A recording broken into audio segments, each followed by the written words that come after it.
Welcome to They Mostly Pottered at Night. Mostly, I am Salem, joined by my co-host Graveyard.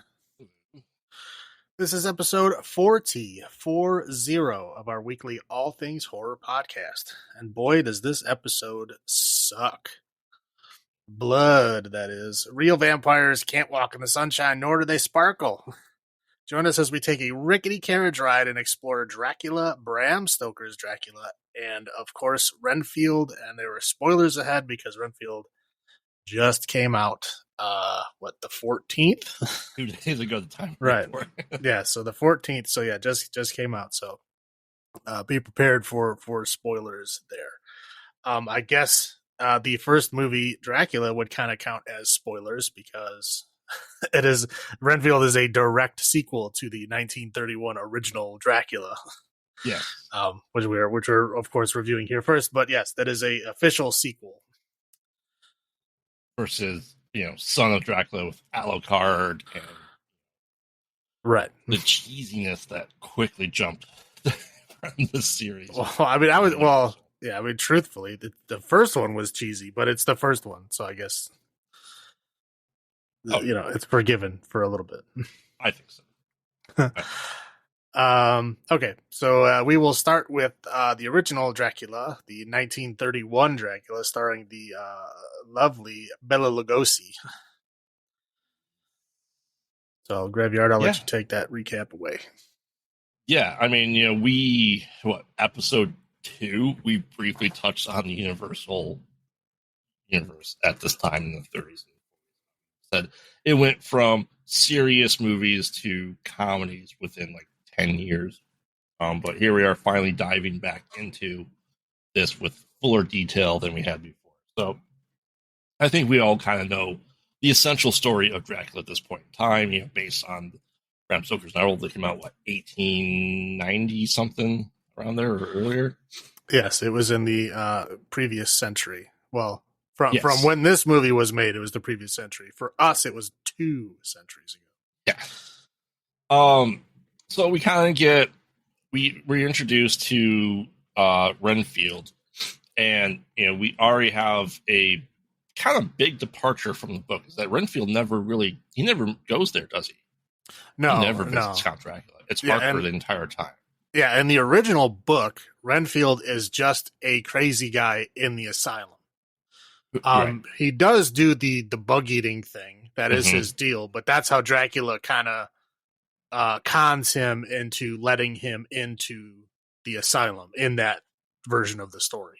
Right. He does make him a familiar, but because he's already mentally unstable, he's able to get into his mind a hell of a lot easier. Right. Yeah. But he thinks that eating bugs gives him power. So it's very easy for Dracula to be like, well, yeah, I eat people to get power. You want to be more powerful and eat people? He's like, sure. Right. And so, then he lets him in because he needs to be invited in. So, right. And I would honestly say that this version of this movie, this is the grandfather for everything we think about when it comes to Dracula. We have the way Dracula talks is because that's Bela Lugosi's actual accent. Right. Yeah. And then everything's parroting his actual accent. It wasn't a choice by Bela Lugosi to do that voice, but it's so parody because that's synonymous with Dracula. Well, and to be fair, Dracula coming from Transylvania or Romania was canon. That's where he came from, and that's where Bela Lugosi came from. So he was just perfect for them to yeah, we need a foreign guy from Romania. There he is. Perfect. Oh yeah. Yeah.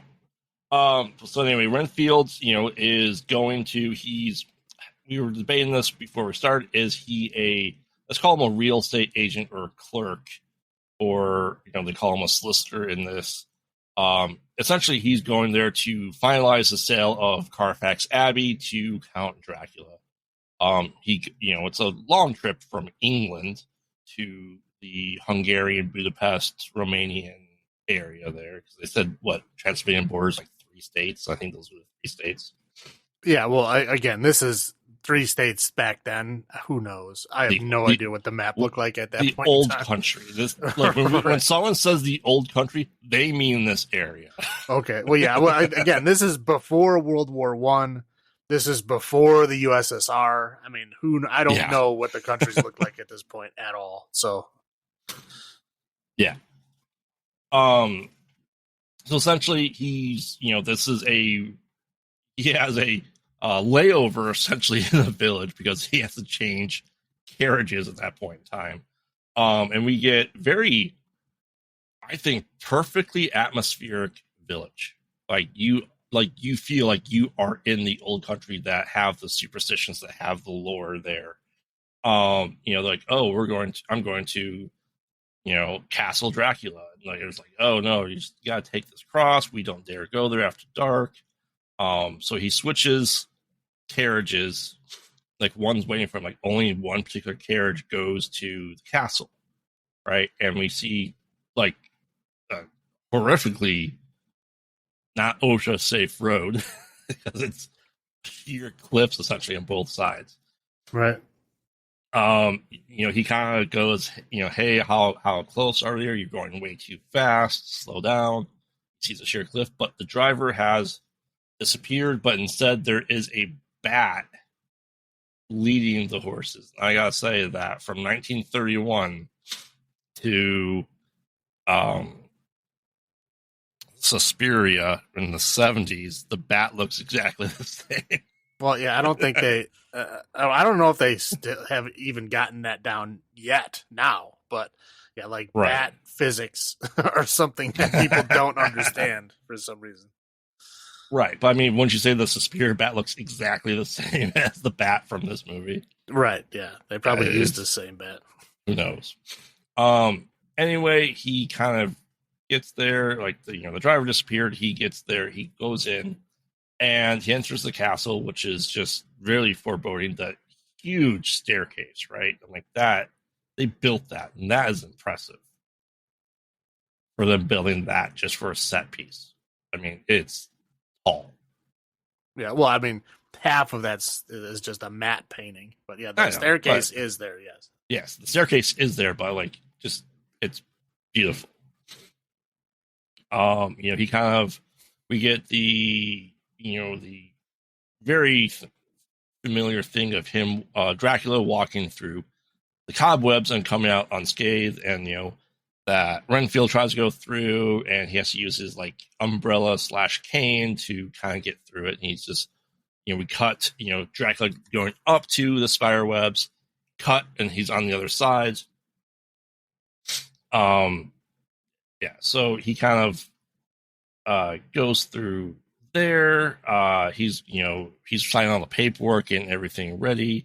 He's being fed a pretty good meal by Dracula because he's traveled. I mean, how long do you think it would take? A week to get there by carriage and all that stuff? I mean, who knows? If not, I mean, maybe who knows? Yeah, who knows how the roads go? I mean, those are on mountains over there, so sometimes the roads have to go all the way around. Who knows? I don't know. Right, a long time. Yeah. So Carfax Abbey, which I didn't really get for a while, it's like a city block. It's multiple houses in the Abbey area, and they start discussing, what he's planning to do with it. Is he going to kind of rent it out, all that stuff? That was the other one. It's still part of this. Well, in this one, they only talk about Carfax Abbey, which is like an old, like monastery. Yeah, but I believe that it's still just a big area. Well, it's a monastery. It's huge, right? Yeah, I imagine there's other buildings on the plot too, not just the monastery. That's just what I had in my head, I guess. I guess because we talk about more in Bram Stoker's as well. Well, yeah, and the Bram Stoker's one, they go over like the whole real estate plan and how he's buying a bunch of houses across the area. Yeah, which they, whatever. I guess we'll talk about when we get there. Yeah, yeah. So, they're talking about it, and this is where we get the title of the episode. He's feeding them wine. It's like, oh, I already dinner, and I don't drink wine. Well, it's not. Yeah, it's awkward. They say it awkward in all of the movies. Well, I mean, everything after this one is just because of how awkward it is in this one. Yeah, right. Yeah, I know they're just repeating the line, but yeah, they say it verbatim in every single one. The weird awkward pause in the middle. is the same for all of them. It's a very soap opera pause. Right. The delivery of it is just fantastic and cheesy. So, I think at this point in time, Renfield kind of cuts himself on the papers. Very little, surprisingly, blood in 1931. I mean, granted, it's just like a drop of blood, but still, for 1931, I don't think that's really ever shown. Not even to the level we get anywhere else. But still, I liked it. We see that Dracula is a little tempted by it, but doesn't do anything about it. He goes into more of it later, obviously, in the next movie. Renfield has to stay the night there. And then we kind of get he's shown to his room, he's taken care of, and then he kind of looks out the window and he sees Dracula kind of outside and he starts hypnotizing him. And what I find very interesting in this one, as opposed to all the other parodies, especially Dracula Dead and Loving It, is that we don't really hear Dracula talking. He does it all mentally, so we don't hear it. Yeah, when he's doing it, they do like the camera angle where the light just shines on his eyes. Right. And he holds out his one hand in like this weird like claw position, and then that's it. That's like when he's doing that, that means you're being hypnotized. But we don't hear the hypnotized stuff. It just assumed. Right. We hear it every other movie after this. Right. Dracula. But this one is purely, we don't know what's being said, but it's just the idea of hypnosis just through looking at someone's eyes, which is a huge thing in lots of other movies too, especially with hypnosis. But yeah, he kind of then faints, and then we get the least sexy version of Dracula's wives in this movie. Well, and again, this is the only appearance that they make, is they just show up for this little tiny scene and then they're gone. Mm-hmm. Yes. That's it. Yeah, I mean, Dracula's wives has always been the thing. There's been lots of movies about, Dracula's wives as well, and $7 Dracula, blah, blah, blah. But they're essentially, I feel like they were going to eat Renfield and drain him, all three of them. And, seductive for 1931. But Dracula comes in there, kind of waves him off, and then he kind of attacks Renfield himself, and he's kind of then fully a familiar of Dracula. I don't know if I really like that term familiar, though, for vampires. Well, they don't use that term in this movie at all. They don't really use it in the book either. He's just like his servant or whatever. Like, he just serves him. That's because he calls him master. Yeah, so right. Well, yeah, Renfield brings it up just because it's a term that has been used in a lot of other vampire movies, so it's a term that people are familiar with. Aha. See that? Yeah. But I'm guessing that's why they put it in there. I can't think of any other reason why. It's not mentioned by name in any other movies. But no, familiars are generally with witchcraft. Yeah. But yeah, after that scene, there's a hard cut. Yeah. And then it's literally the boat then arriving in London. Which is not the same name. It's not the Demeter. Oh, well, which is really weird. Yeah, they barely show any of it. It's just the boat is arriving in the harbor. Like, literally, that scene, it's the day that Renfield got there. Yeah. Hard cut. Now he's going to London, which is like, I don't know, 2 weeks later at least. Oh, if not longer, maybe 2 or 3 weeks, a month.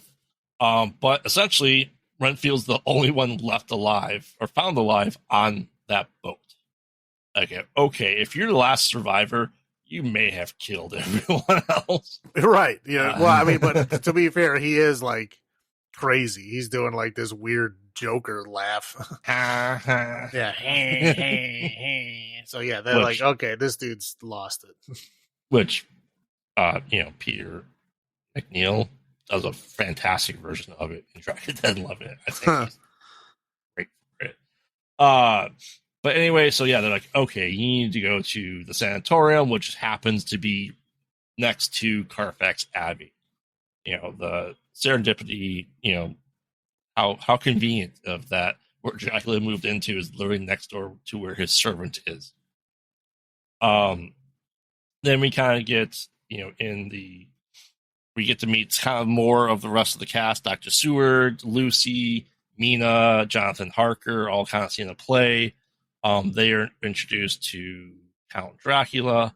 He's like, "Oh, I bought Carfax Abbey. We're kind of going to be neighbors." And then Dracula's kind of taken or smitten by both Lucy and Mina. But Lucy kind of is immediately attracted to Dracula. I think this is kind of like the smaller version of how the idea of vampires are very seductive. I mean, Bela Lugosi is hot in all of this, but is he? Well, I get maybe he's 1931 hot, maybe. Right? Yeah, but I mean, this is kind of like a good thing of the seductive powers of vampires that we unfortunately get sucked into other crap where they're seductive based off how sparkly they are and stuff. Well, again, I don't think you need to be that seductive if you can hypnotize people with your eyes. Right. So, I mean, again, I mean, whether he's, being charming, which he is, even when he's not hypnotizing people, or he can just hypnotize them if they're not going along with it anyway. So, right. So kind of, anyway, that's kind of cut. And then, later that night, Dracula does happen to come in here and feast on Lucy. Doctor's kind of, her dad's Dr. Seward, right? In this version, I believe the doctor is Mina's dad. Okay. Because I believe the doctor is Mina's dad. I mean, obviously, this is outside of the book story. This has changed for this, but the doctor is Mina's dad, and then Lucy is just like her friend that's staying with them. I could have sworn Lucy was his daughter. Maybe it was always Mina. I don't remember. It makes sense. It would make sense that Harker, who worked for the Dr. Seward, would be infatuated with his daughter. But it's just this version. I don't think it's very different in the next one. So yeah. So anyway, they're like, okay, she needs blood transfusions, which I think is pretty interesting to have idea of blood transfusion. Now they don't know why they'd be doing blood transfusions at this point in time, even in 1930, let alone in the 1800s. Well, I mean, they could test your blood pressure back then, so they could tell if you're low on blood, which is, I guess, what they're doing. I don't know if they had like the blood type thing, so we're like, if they, they know what blood types it is, or they think they just need blood. Period. I mean, I don't know how that would work out. That is blood.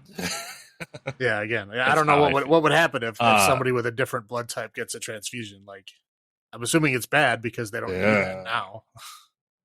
Yeah. But essentially, even after all that, Lucy dies, right? Well, eventually. Well, she dies, but not before Van Helsing comes in. Right, and Dr. Seward, brings in his professor Van Helsing, who he trusts and who is like the expert in diseases. Right, he's the Dr. House of England, let's say. That he's able to do all the stuff. We find out that Renfield is, eating his lives. Flies and spiders.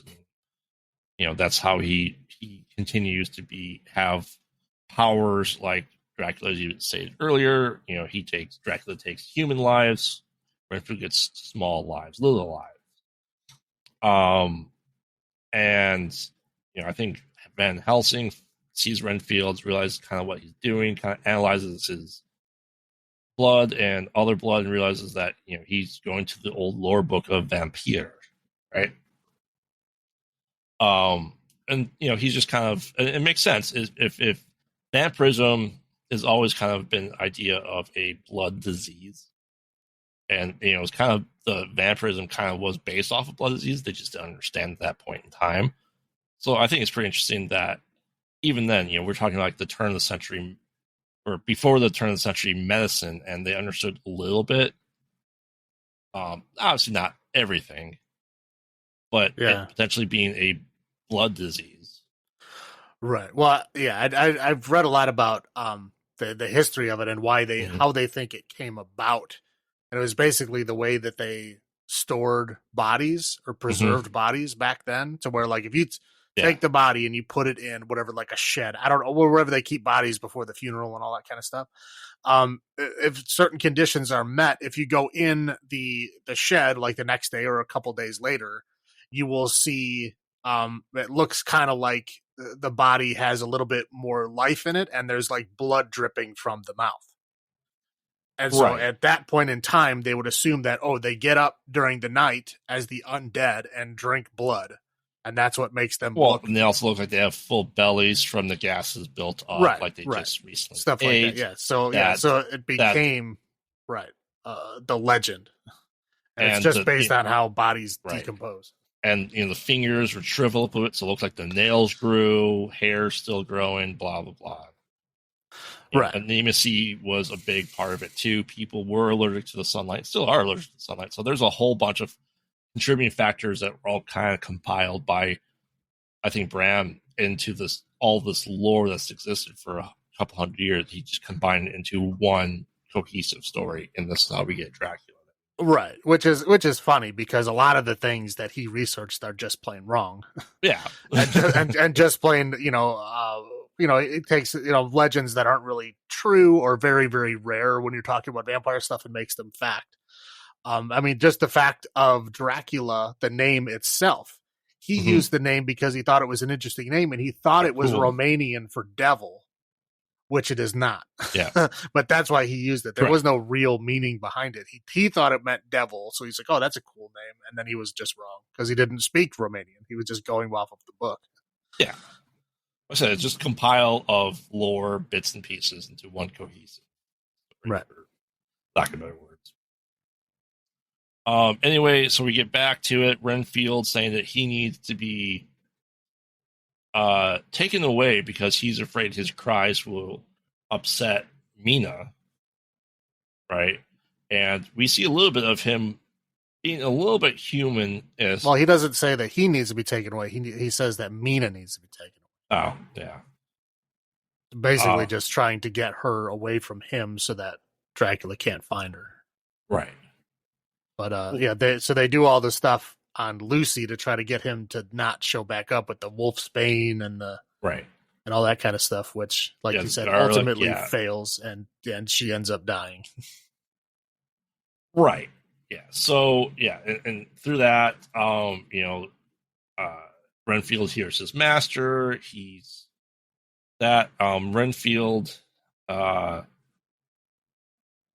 think Van Helsing shows Renfield like Wolfsbane, and Renfield's like, "Oh no, I don't like that," and kind of like, "Oh, that's a sign of vampirism a little bit." So he's kind of putting all the stuff together that it's maybe entirely possible that Dracula is a vampire. He doesn't have definitive proof yet. So kind of what happens is, he does. Is Mina surrounded by the Wolfsbane and Garlic at this point the first time? Not the first time. I think she is. The first time she just gets bitten, but then obviously they catch it right away because it's the same thing that happened to Lucy. So they jump on this stuff immediately, whereas Lucy was already heavy into it by the time they started. Right. So they notice the scarf that she's wearing, like the scarf, and it's just, she has 2 puncture wounds here on Mina, right. So we need to protect her, all this jazz. I think at that point, Lucy came back, right? Like she saw Lucy alive again, and there was the rumors of the woman in white eating children. Mm-hmm. And so at that point, when they confronted her, they knew that vampires were real. That was the proof that Van Helsing needed. Yeah, to prove it. He's also they're also that little scene with like the jewelry box, where they showed Mina and Dr. Seward talking to Dracula. And he's like, "Oh," and they look in the jewelry box mirror, and he's not there. Try to show it to him, and he slams the jewelry box down. Oh, I don't like mirrors. Well, it's also that was kind of like the last. Right, it's also extremely convenient that it's at night, right after Mina gets attacked, and they're all sitting in one room, and then Dracula just shows up. Yeah. Like, oh, hey, I was in the neighborhood. Like, how is that not extremely suspicious? Well, and they make fun of it in Dracula, like, who do you think could be the vampire? And then Dracula is announced. I'm like, then loving it. They go, oh, him, of course. But they didn't say that. But yeah, it was like the perfect comedic timing almost of who could be the vampire. And then, the maid goes, Dracula, Count Dracula is here. You're really selling this Dead and Loving It hard today. I know. It is a better version. But yeah, so yeah, they start putting all this stuff into Mina's room to help protect her. And, kind of once again, the maid or servant that is there to protect her is hypnotized and starts kind of removing all the stuff from the room. Once again, very silently. She is purely hypnotized by the eyes, and clearly she's being told to do things that we don't hear. Dracula's pretty quiet from now on, I think, from this point in the movie. Yeah, so anyway, stuff's removed. Renfield escapes from the sanatorium. I don't remember how. He bends the bars. He does bend the bars, doesn't he? Yeah. Yeah. So let's see here. I think Renfield hears people talking about vampires and wants to go warn Dracula that's there, and he's promised. I think Dracula promised him rats, so bigger lives full of blood to give him even more power. Right. And then it's and then it's with his help that he finally gets to kidnap Mina. Yeah. So yeah, Dracula and Seward have like a back and forth banter of trying to determine this stuff and where are you from, that Van Helsing needs to go back to his home country, which I don't think they ever say, but Van Helsing's always considered Dutch, I believe. Well, who knows? I mean, he has different accents depending on where you go. It's always some form of European, whether it's Dutch or German or Eastern Bloc, whatever it is. But yeah, he's obviously European, usually from the Eastern path. Yeah, and they're like, okay, they need to start hunting down Dracula, especially to save Mina, because she's kind of almost fully turned into a bride of Dracula. Right. Well, and this is where we get to see the little bit of inner turmoil from Renfield, because he tells them about the Abbey. Yeah. And he tells them about the boxes of dirt that he brought with him. Mm-hmm. Because they were talking about, well, he needs to sleep in the dirt of his homeland. Where would that be? And then Renfield's like, oh, I know. Yeah, so, I mean, Renfield still has some humanity in him, which we will get later in with our last movie. Mm-hmm. We really get more into that. But yeah, essentially, Van Helsing pulls out a crucifix, it scares Dracula, he kind of just runs away, but he has Mina with him, and he just kind of like leads them on a goose chase, and all of a sudden, like, they're kind of just follow them through all the buildings, and they find all the caskets, all the coffins. So yeah, they find all the stuff. They try to get Mina out of there. She's kind of just like in the corner. She's not actually in the coffin, because they open up the coffin and see Dracula runs through the door, and they follow him within a minute, and he's already in his coffin. It's still night out, which is weird. Right. He went full on asleep in his coffin. Well, maybe it was like, I don't know, twilight out. I don't know. Maybe his internal clock is still on Romanian time. Maybe. He's he still thinks it's nights anymore. Maybe it's not. I don't know. Right. Mina's like, I'm gone. Our love is done to Harker. Harker's like, no, we can save you. So they find Dracula. They open up the other coffin. She's not in there. And then Van Helsing just destroys the lid of Dracula's coffin. And barely a sharp 2x4, I would say. Yeah, no, yeah. It looks like barely a sharp. Yeah, a piece of a piece of wood you get from like a Target bookshelf. Like extremely brittle. Yeah. Like it would fall apart with a touch. Yeah.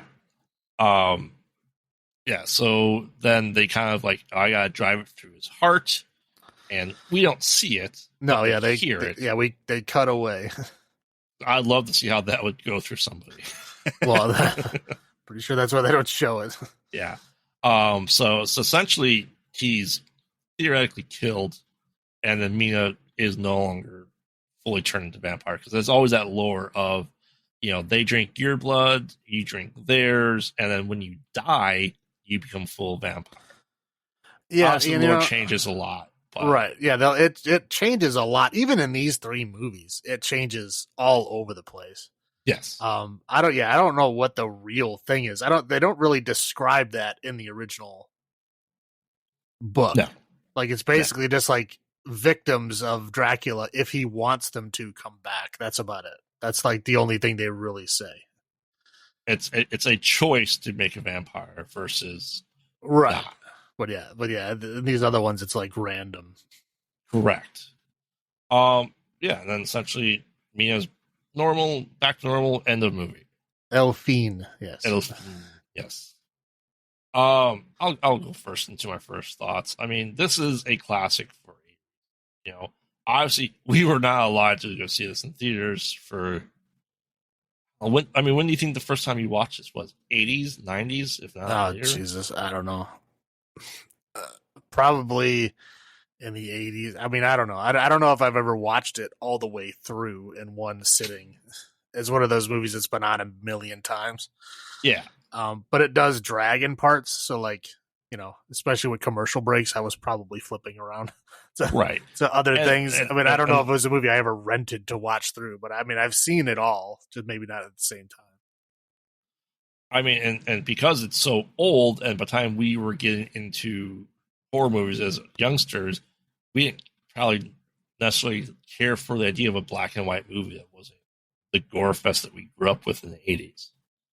And unfortunately, I think that's a case for a lot of stuff. But, as I got older, I learned to appreciate these roots of horror movies more so. As a kid, probably not so much. But, yeah, I'm trying to remember how often I've watched this movie in its entirety in one sitting. I don't think it's a lot. But, I mean, you really do see with hundreds of vampire movies after this was 100% the groundwork for all of it.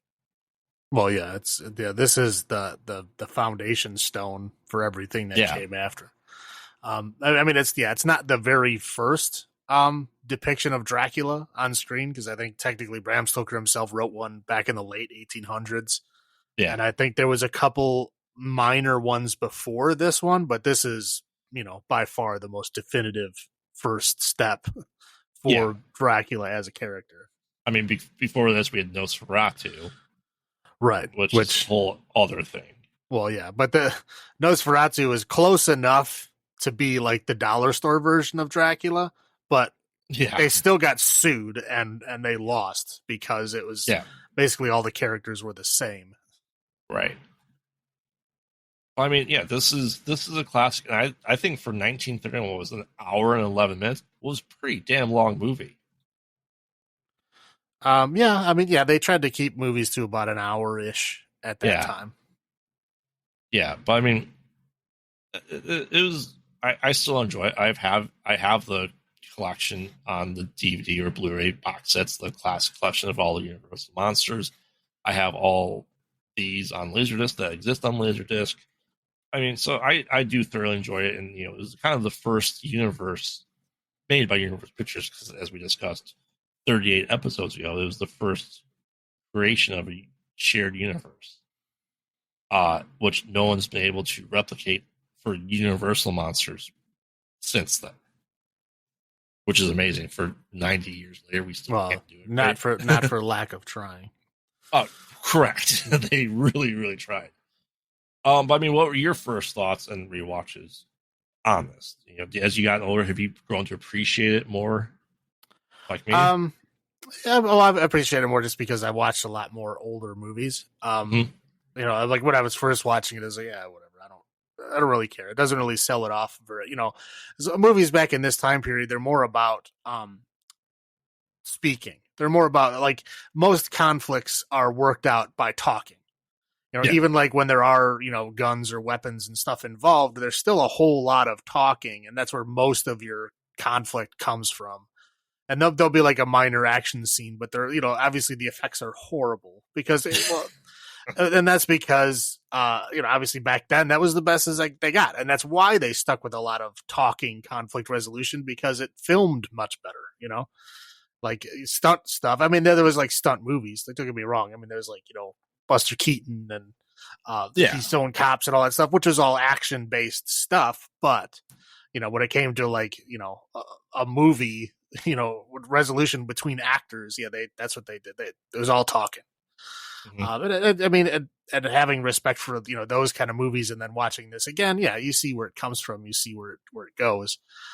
It's just odd seeing a horror movie that relies on supernatural elements with so little effects. Like all the effects are basically spoken about. You don't see them, which is it's interesting. But it's fun to see. I mean, I'll kind of roll into the highlights of it. It's interesting to see, where all of these, Dracula and vampire, kind of acting tropes came from.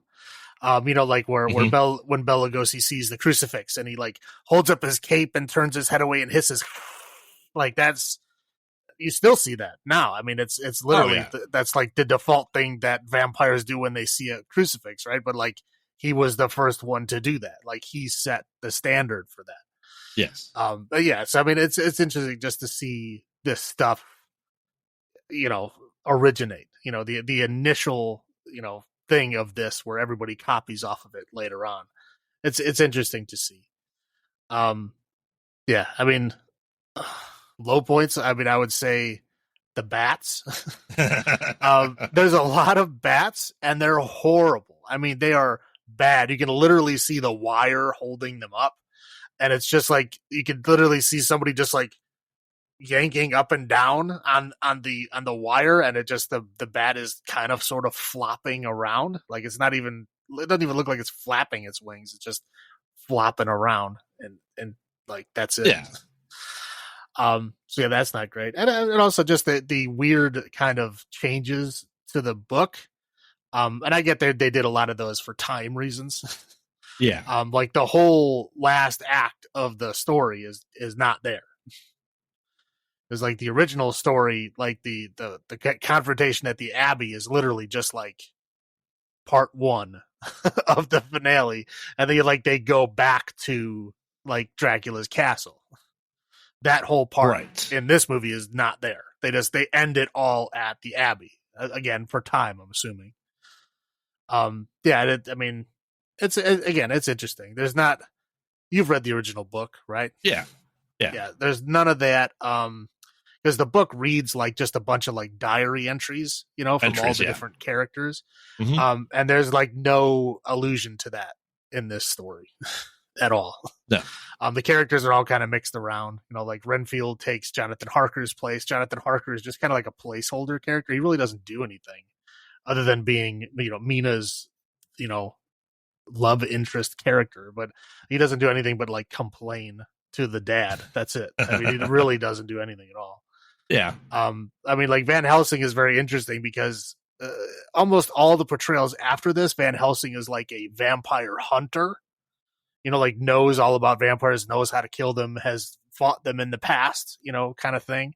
In this one, he's just like a dude who's an academic and doesn't limit himself to only science. He also, expands it to also folklore and stuff like that. But he's still applying the scientific method to it. Right. He's just seeing what works and what doesn't. And he's like, well, let's see if this works. Like the whole Wolfsbane thing. He tests it out first to see how they react. And he's like, oh, okay, I got the reaction I was looking for. Let's use this. So that's interesting to see. Yeah. But yeah, I mean, again, that's a good thing, but also a bad thing just because all the changes from the book. But overall, not bad. Yeah. I mean, my highlights is it's very atmospheric. And we discussed this 38 episodes. Is the atmosphere is done well because, as you point out, talking is a big part of it. But their set designs were phenomenal. Like you felt like it was a big area. Yes, they're matte paintings, but I think it was done. And that's why they always thought like horror movies were fantastic for their early movies, is because we went from plays to movies, and plays were known for their set designs, and I think that carried on perfectly into early movies. Even when we discussed like the Edgar Allan Poe stuff with all the Vincent Price stuff, set design was huge then in the 60s as well. And I don't think we have such huge set designs anymore. So I really appreciate all that work they did to make these look as good as possible for atmosphere. Low points is definitely for the changes that were done to the movie from the book. Granted, what the book's like 300 or 400 pages long, which is pretty long for them. Yeah, I mean it's not that long. Right. It is. So I mean, they could have. I feel like they could have kept pages. it. Okay. I feel like they could have kept it closer to the book. Yeah, and again, a lot of that's just time. You know what I mean? Yeah. So like instead of that finale where they go back to Transylvania, they just let's just cut all that out. Let's just put that finale at the Abbey. Like, okay, great, we cut off at least 20 minutes doing that, right? Yeah. And then there was the whole let's kind of speed up the whole him lurking in the night and then like biting Lucy one day at a time. Where like right. in the story that takes place like over a long period where they're all trying to figure out what is going on. Mm-hmm. And in this one, it's just kind of like hurried up, and then Van Helsing comes in and just tells them, "Okay, this is what it is," and then she's just dead, and then it moves on to Mina, and Mina is kind of like minor in this, like she just basically ends up being the damsel in distress at the end, but like she's really doesn't have a bigger part up until that point. She's just there as like the like I said, the classic damsel in distress thing, to where everybody has to go and save her. Right, and yeah, the Mina and Jonathan Harker are big characters in the book, and they are our sidelines, right, in this, hands down. And also, Renfield, like there's so many things that are different with just his character. Again, like in the book, Jonathan Harker is the one that goes to the castle. Mm-hmm. And then in the original book, Harker is left at the castle when Dracula goes to London. Yeah. And then Renfield is just some dude in an asylum that he convinces to let him in the asylum. That's it. That's like Renfield's whole thing. Like, and he doesn't, make an appearance at the end either. He's just there during that one part, and that's it. Yeah. But I guess he was such a memorable character. I mean, because so many people put them in their movies and give him a larger role. Almost always. Oh, yeah. I mean, the guy who played Renfield was fantastic. As a character actor, I thought he did a really good job. Well, fantastic for 1931, yes. Yeah. But he's memorable, and he is now what most people think of Renfield. Right. So just another way that we've had 90 years of Dracula, that we still stick to this for the most part. Mm-hmm. So for this week we're doing number of children of the night out of 10. What would you give this movie? I mean, it's hard because I mean, like if I was rating it for its time period, obviously there's one score, but if I'm rating it now, obviously it's a different score. Mm-hmm. So I guess I'll just go by it now because I've been pretty much just going on that route with all the other movies that we're doing. I'm judging it by today's standards. So if I'm judging it by today's standards, I would give it a 6 children of the night out of 10. So somewhat musical. Yeah, no, it's again, yeah, it's I mean, it's good, but again, like today's like trying to get somebody in like today's audience that hasn't seen any Dracula movie to watch this and sit all the way through it is probably going to be difficult because it does drag on a bit. Yeah, even though it's only an hour and 15 minutes long, whatever it is, it still feels like it drags on a bit But it's great if you like Dracula and you want to see where everything came from, you can see all of that in this movie. But again, if you've seen all this stuff after this, going back to this is confusing sometimes. Like I said, some people do that with music, like they like, certain genres of music now. And you go, oh, well, this is around now because these genres paved the way. And they listen to those genres. They're like, yeah, I don't like this. It's like, well, Right. without this, there would be no genre that you like. But again, they don't care about that. They just like the one that they like now. And I think Right. movies are the same way. And I think this one would be a hard sell. This is absolutely. like somebody who likes, modern pop punk and you're trying to sell them on the Stooges, right? And it's hard to do sometimes because they're different. But without the Stooges, there is no pop punk. But so like again, without Dracula, there is no vampires of the future. But it's hard to sell people on that. Yeah, that's fair. I'm gonna give it 7 Children of the Night out of 10 because it is the blueprint. It is the really the original that paved the way, as you said. And I have to respect it for what it is as well. Is it a fantastic movie to watch now? Is it boring to watch sometimes? Yeah, it is.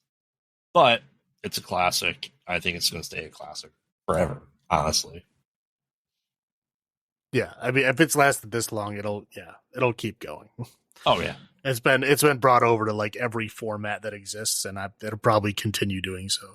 Yep. All right. Okay, so then we move on to Bram Stoker's Dracula, which is in 1992 and directed by Francis Ford Coppola, who I'm sure everyone has heard of. Now, this movie, it does stick closer to the book, but I guess the thing that kind of upsets me is like, okay, yeah, this one sticks closer to the book than the original does, but it adds a lot of stuff that doesn't necessarily need to be there. We'll go over that in the recap here, but I just think a lot of it's unnecessary. Anyway, so we start out not with the traditional Dracula story. We start out with the past. So this is 400 years in the past. Back when Dracula was still a human, and he is a prince of Transylvania. Fighting against the Turks that are taking over, or starting to threaten Europe. Right, this huge army is gonna take over Europe. And this is the grand army of Christendom, as they say, that's going to defend Europe from the Turks. So he kind of leads this army, which is they predict that he's going to fail, right? They kind of say, like this is you're probably not going to come back from this battle, but you have to make your stand here, right? We have to make the Turks think twice about coming to Europe. So he goes off to war and survives and defeats the Turks and basically returns home as a hero. But the Turks, while that was happening, had managed to sneak a spy behind the lines and shoot an arrow with a message into his castle. And this message is a false message that says that Dracula has been killed and defeated in battle, and that the Turks are on their way to the castle, and that they're gonna kill everyone in the castle. So his wife, who is played by Winona Ryder, I think her name is like Elisabetta or something. Played by Winona Ryder, kills herself.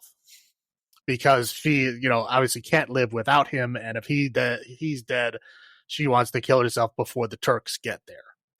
So she kills herself. Dracula comes home, expecting this warm welcome, and then he sees, his wife's dead body. So he gets super upset and basically tries to murder all the priests, saying like, hey, I went and fought this huge battle for God, right? I stopped the Turks from taking over this Christian land, and this is how God thanks me, is by letting my wife die. So he kind of curses the church and stabs the crucifix, which starts bleeding. Yeah, he renounces his Christian faith. Right, yeah. So yeah, he stabs the crucifix, starts bleeding. All the statues start bleeding because I guess they're upset that he's not a Christian anymore. And so he, forsakes the church, and he says that he's gonna, take this evil power and he's gonna live forever.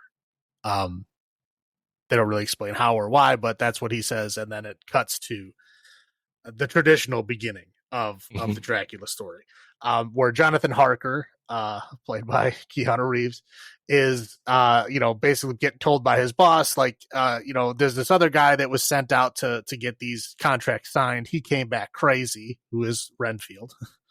Renfield in this movie is played by Tom Waits. So Yes, he Renfield came is. back. Yeah, Renfield came back crazy. So you have to go out there and sign all and get all these contracts signed. And it, like, basically, if you do that, because he's like a junior partner, I guess. So if you do that, you'll be like a full partner, and you don't have to worry about a job for the rest of your life. So he's like, okay, great, I'm gonna go. So he's engaged to Mina, who's Winona Ryder.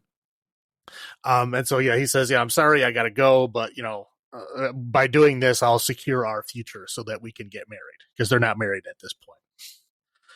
So he goes off to Transylvania. We get the same kind of beginning where he goes to the castle and gets the scary carriage ride to the castle, same as in the the Bela Lugosi one. He gets to the castle. We get kind of the same sort of introduction with Dracula, only it's a little more creepy because his shadow is Moves has a by mind of its itself. own. Yeah. And everything's kind of just creepy. He serves him his meal, but of course he doesn't drink wine. So serves him his meal. Everything's great, grand, and wonderful. He tells him, "Okay, I insist that you have to stay here for a month because you're going to teach me all the customs of London." Because he's buying up, the Abbey, the Carfax Abbey, just like he was in the original. But he's buying all these other houses in the neighborhood too. It's never explained why, but he's doing that. And he's like, "Oh, are you doing this to drive up the property value?" He doesn't really answer that question. He just kind of laughs. But he says, "But anyway, you're going to stay here for a month. You're going to teach me all the customs of England, and help me speak English better. And then you'll be my guest for a month, and then we'll go." He's like, "Okay, great." So, but he's like, "Okay, but you can't leave your room. You have to stay in your room. You can never leave it. Uh, but that's the only rule." So, of course, he immediately leaves it, but not before he writes letters for Dracula, who insists that he writes them. He writes one to his job, one to his family, and one to his wife, basically saying, "I'm staying here for a month to teach him stuff, and then I'll be back." And then right after he writes those letters, Dracula sends them out and then immediately, goes back on his word and just leaves him there and then travels to London by himself. He is, of course, leaves his room to look around the castle. And he ends up in the, I don't know, harem bedroom of Dracula's wives, I guess you could call it. And there's like this weird kind of long-ish, like bizarre sex scene with blood squirting and drinking and all kinds of stuff. Nudity abound. Yeah. And then, yeah, Dracula comes in, stops the whole thing. And they're like, "Oh, well, you can't let us be hungry. Like, we have our food." And so he gives them a baby to eat. Which does actually happen in the book. It's a little bit different. They don't hand him a baby, but he hands him a child, like in a sack, in a burlap sack, in the original story. So it's close enough. But yeah, anyway, so Dracula kind of leaves him there at the castle, and then he goes to London on his own. And then poor Jonathan Harker is just kind of like there, and like the wives kind of feed off of him over this long period of time, and like slowly drain his life force to where he can't like fight back or do anything on his own. But anyway, we cut to London. We don't see anything from him for a while. So he gets to London on the ship, the Demeter. He brings, I don't even know. There's a lot of boxes of dirt, like a lot. They don't say, 50. yeah. The whole it's a whole lot. In the original one, it was like 3 boxes, and this one he has like 50. Is a lot of Yeah. boxes. So yeah, so they bring all the dirt to the Abbey, and then he kind of starts walking around London. Now he immediately, because Renfield, who was his familiar, I guess they don't use that term in this, but we'll just continue using that term. Who was his familiar before, knows him, knows that he's back in town, and essentially kind of calls him to the asylum. And we're kind of sort of introduced to Lucy, Mina's friend, who is having a little party, and she has 3 suitors. One suitor is this guy from Texas, who what's it, Quincy, I think his name is. Something like that. Anyway, Yeah. he's like the most fancy Texan I've ever seen. He's got like gold plated knives and guns and stuff. Anyway, her other suitor is a doctor, who is Dr. Seward in this version of the film, who's a younger doctor, but he still runs the asylum.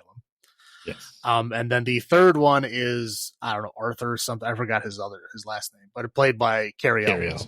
Yep. It was a pretty minor role for Carrie Elwes to be playing. So she's got her three suitors or whatever. And that's how they're kind of sort of introduced to Lucy, and one of them is because of Renfield and the doctor. So of course, Gary Oldman plays Dracula. I don't know if I said that earlier, but whatever. So Dracula kind of gets attracted to Lucy, because she's like, whatever, the most beautiful available thing around. She's also very sex positive for this. Yes, she is. Well, yeah, for Victorian sex positive, which I guess is, well, I don't know. Who knows what that means? They were looking at Victorian porn, I guess. Yep. Like goofy drawings in a book, but hey. So the same kind of thing happens where Lucy is starting to be attacked, or I guess seduced, hypnotized, whatever you want to call it, by Dracula. He shows up a couple of times. The doctor, of course, because he's one of her suitors, is trying to figure out what's going wrong. I guess before this, she does pick Arthur, Carrie Elwes, to be the husband, but she still stays friends with the doctor and Quincy, the Texan, who are kind of involved in this whole process. So the doctor comes and checks her out. He can't figure out what's going on. He knows it's some kind of, blood wasting disease, but he doesn't know what it is. So that's when he calls in Van Helsing, because he's his mentor, and he knows a lot about this stuff. So he comes in. It's a bizarre version of Van Helsing in this movie. He's very like flamboyant, kind of. Like there's the scenes where he's like dancing with Mina, and he's like, just the way he talks and the way he's just like very kind of flippant about things. Yeah. Bizarre character. I don't know if Anthony Hopkins plays him. I don't know if Anthony Hopkins did that on purpose just to kind of make him, goofy and interesting. I don't know. He's eccentric. He's like a counterpoint to Van Helsing in the original 1931, because he is like very straight-laced dude in the first one. Like he doesn't even react. Like Dracula's like threatening him, and he just stands there and stares at him like he's like stone. Like dude, literally has no reactions like at all. He's like a very super science kind of guy. And in this one, like it's kind of like flamboyant and rambunctious, right? Goofy even. Anyway, so he comes in, he's like researching with the vampire book, and he's like, oh yeah, it looks like they're vampires. So he's like, putting garlic and wolf's bane and all that kind of stuff around the room, telling everybody, don't let anybody in here, because it may be Dracula. And they keep spotting like a wolf running around the grounds. And they he's like, oh, well, Dracula has the power to, Dracula, well, vampires, whatever, have power to change into wolves, so it's probably him. Don't let him in. And eventually, of course, he does get in. But actually, he makes her come out, I think. He like hypnotizes her, and she comes out on her own. There's like this bizarre kind of like, I guess it's a sex scene, right? Like a love scene, I guess. Except he's like a werewolf. Yeah, right. Yeah, he's like in werewolf form while this is happening. Yeah. But she's like, she appears to be into it. I mean, she's probably being like, manipulated and hypnotized, but at least appears to be. Mina like witnesses this thing happening and doesn't really say or react, just kind of stares. And then Dracula, I guess, uses some kind of hypnotizing thing to say like, don't see me, which means like she can no longer see him. Correct. And so she, brings Lucy back in to try to like save her. They try to save her life. Lucy ends up dying. Yep. She dies. Then there's the same kind of thing that happens to where, the woman in white is kind of sighted, attacking children. So they go to her grave, and they find, they open up her, what is it? sarcophagus. I don't know what they call it, like mausoleum thing. Yeah. They see that her coffin, which was conveniently glass and see-through, is empty. So they all hide and wait, and she comes back with a child, and basically confirming that she has risen as a vampire. So they kill her the traditional way of putting a stake through her heart and then chopping her head off. But at this point, they know that, okay, a vampire is now attacking, or attacked her and is probably, attacking other people. So we have to be wary. And it's around this time that this goes off story from the book pretty significantly, in that Dracula, of course, seeing that Winona Ryder looks exactly like his wife from 400 years ago, decides to try to win her the old-fashioned way of just trying to be like a charming gentleman, to where they have dates and stuff like that. Because of course Jonathan has been out of the picture here for a while. He's been gone for a few weeks, so he's like trying to edge himself in there as a new suitor for Mina. And she seems to be pretty receptive to it. She is, again, says that she loves him, loves her prince, and all that kind of stuff. And it's like a love story thing that goes on again for, I think, way too long.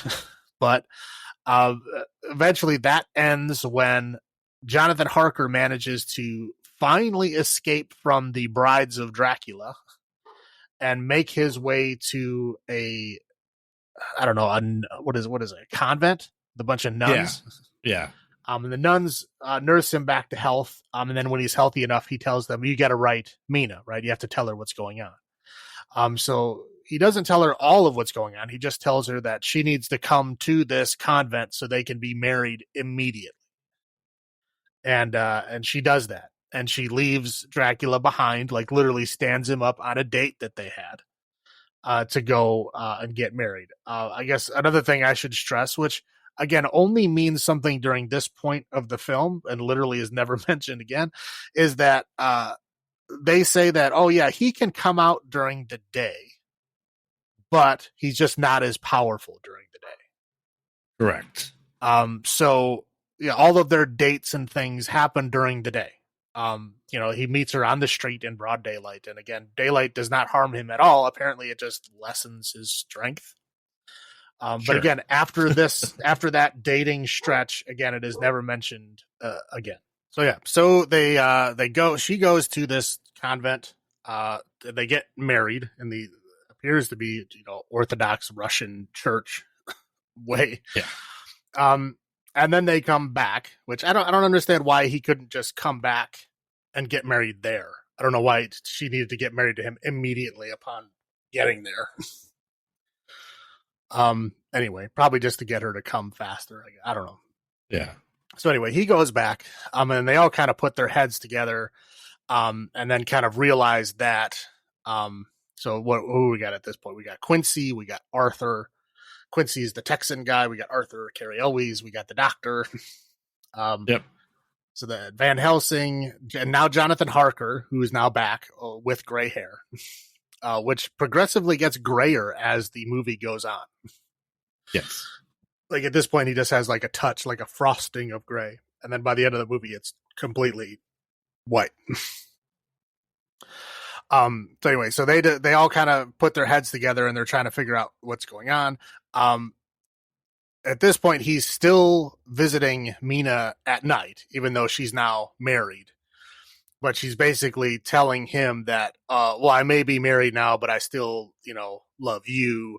Still my prince. Yeah, you're still my prince. I want to, be your undead bride. So, as they're having their weird love scene, she chooses to drink his blood, which I guess is going to make her a vampire. They don't really explain that, but I guess that's what's happening. And so that's what she wants to do, and he's all happy because she wants to do that. And they end up kind of having a confrontation, and they chase him off. But they basically realize that the only way to get Mina back, because Mina's basically just in love with him at this point, and trying to stop them from hurting him saying that she loves him, she wants to be with him, and all that. And of course, they can't have that. So they, this is where the traditional part of they go to the Abbey to try to find all the earth because Renfield tells them about all the dirt, and how it got delivered, and basically where he's hiding out in, all that kind of stuff. So they go there, they destroy all the dirt, and they're like sterilizing it with what, like holy water and stuff, and communion wafers. Yeah, or whatever it is. Yeah, so they do all that kind of stuff. Dracula was in like bat form, like hanging from the ceiling. So when they do all that kind of stuff, he just like gets upset and leaves. He doesn't really do anything to them. He just lets them do all that, but he leaves. But in leaving, he had, I guess, one box of dirt left. So he jumps in his box of dirt and then basically ships himself back to Transylvania. Because now he doesn't have his dirt to sleep in. So in order to stay powerful, he has to go back to Transylvania. So they try to head him off at the pass kind of thing. And they're trying to find him. But like, oh, he's going by boat, so he's going to take this long. We're going to go by train, so we'll be there faster. And of course, Dracula's tricksy, so he goes around and I don't know, he does something with his gypsy friends, to like get there faster, whatever it is. So they kind of split up. So like Van Helsing and Mina go straight to the castle to kind of try to lure him there because she has like a kind of like a psychic bond with him now. Right.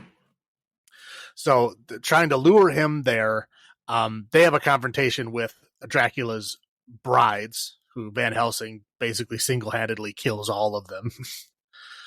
And throws then their heads off into the river. Right, yeah. But again, like Van Helsing in this, you could tell Francis Ford Coppola was a huge fan of Van Helsing because, absolutely, like he is like just ridiculously powerful in this movie, and he's like I said, he's so wacky and goofy. Like I'm pretty sure he could do whatever he wanted. Anyway, he's kind of like the Mary Sue of this movie. Yeah. So everybody else was like trying to chase him around, and they're basically chasing the carriage back to the castle, trying to race against the sunset, right?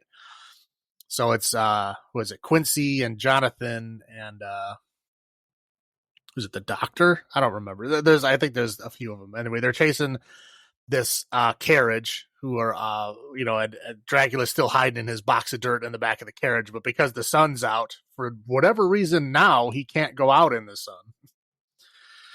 So he's in his bat form in this box. And then as soon as the sun goes down, he jumps out of his box. And they kind of have a fight. Quincy goes down. Poor Quincy. Oh yeah. And then they kind of have like a showdown kind of thing, but Mina shoots weird blue flames in the sky that like causes it to like snow, and like the weather, I guess, helps Dracula get to the castle faster. Yeah.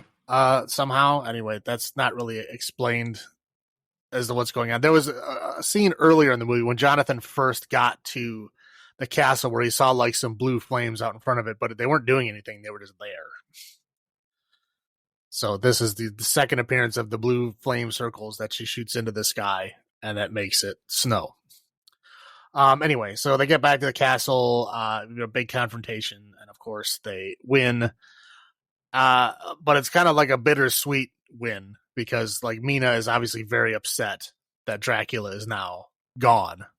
She feels like it was her true love kind of thing. And even though he's dead now, it doesn't seem like that curse was broken, kind of insinuating that she wasn't really hypnotized. She was actually just in love with him.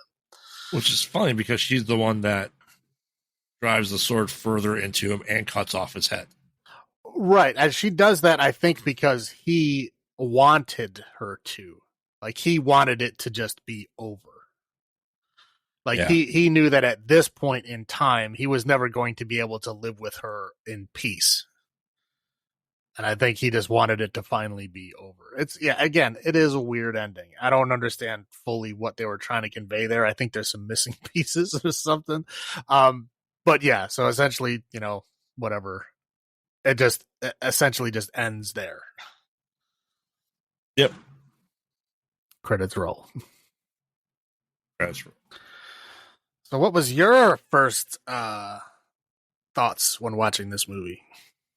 I'm trying to remember the first time I watched this. I mean, it had to have been in the 90s. I know I didn't watch it when it came out. I wasn't big into horror movies. When this came out, I was only like 8. But I think when I got into high school and started reading all the classic, Mary Shelley's Frankenstein, Bram Stoker's Dracula, that I went back and started trying to find these movies as well.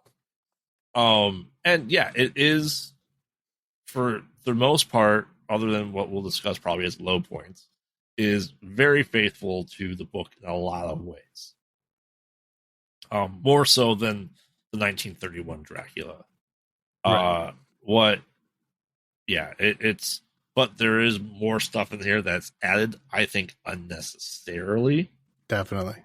To this, but I mean, it's, we'll get into low points of why it's kind of failed a little bit and why it's made fun of so much.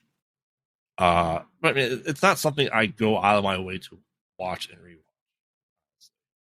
I mean, I probably have only seen this one, I would say maybe full through 6 times. If that. I honestly think I've only seen it all the way through the one time, and that was in 1992, the year it came out.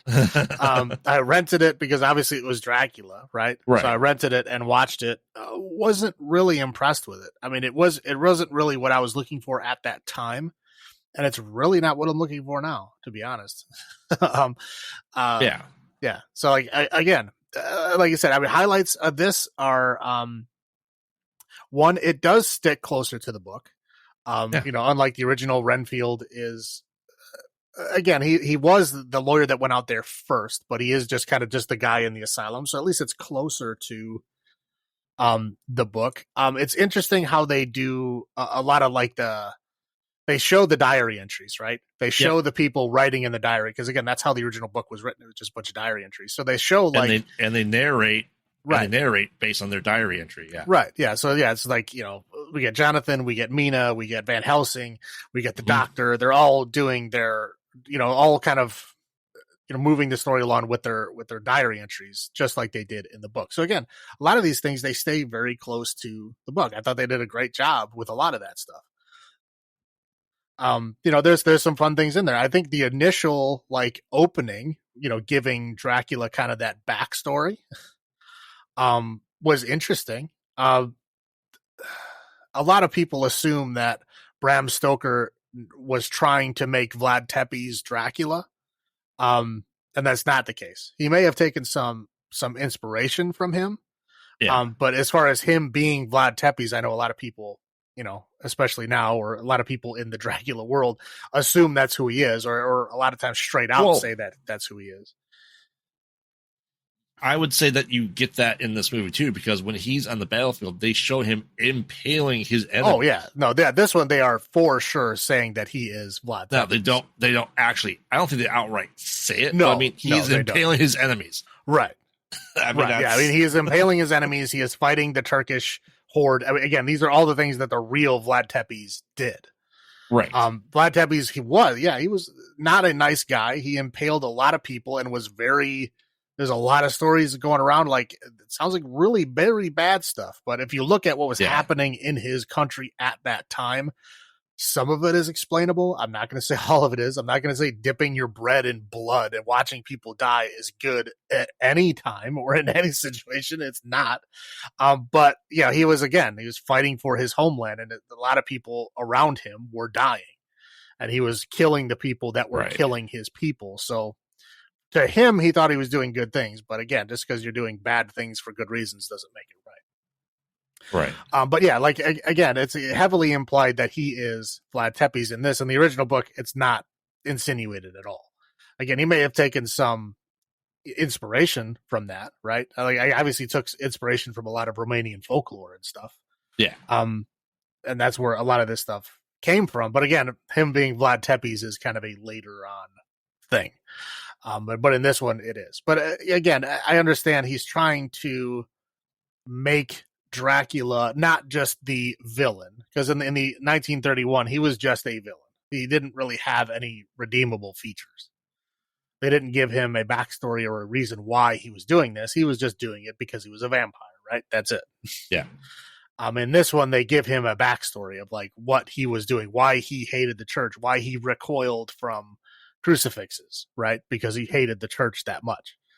They tried to give it a backstory as to why some of these things were true, and they tried to give him kind of almost a sympathetic character arc. Yes. Right, to where you're supposed to feel bad for him and the things that happened to him and understand why he made the choice to become a monster. And even though he's doing all this horrible, horrible things, you still have that sympathetic feeling for him, and you still kind of sort of want him to get with Mina because she's essentially the reincarnation of his wife. She'd have to be, right? Because she looks identical. They humanized him right. a lot.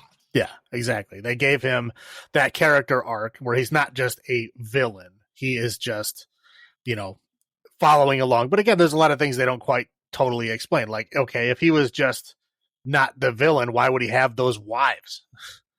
Why would he be feeding them babies? How many people has he killed over the course of his life? I don't think any of these things, that they're trying to make him sympathetic of would work on somebody who's killed. I mean, who knows how many thousands of people, right? Right. Anyway, but yeah, I understand what they were trying to do. So yeah, highlights is, I guess, some of that stuff. Like, I guess, giving him the actual backstory of, like, the Vlad Tepes thing. That was interesting. I guess the low point would be the whole love story thing. That is, like, the whole, like, they're dating. Now he can go out in the daylight only because it's, easier to film romantic date scenes during the day. That's literally the only reason why they even said that. I don't even know why they had to bother with that. Which, again, is abandoned at the end, to where, like, he's running away from the sunset and he can't come out of his box until the sun sets. Like, why? If he could come out in the daytime, why wouldn't he just be sitting in the carriage? Right. I don't know. Again, it goes back and forth.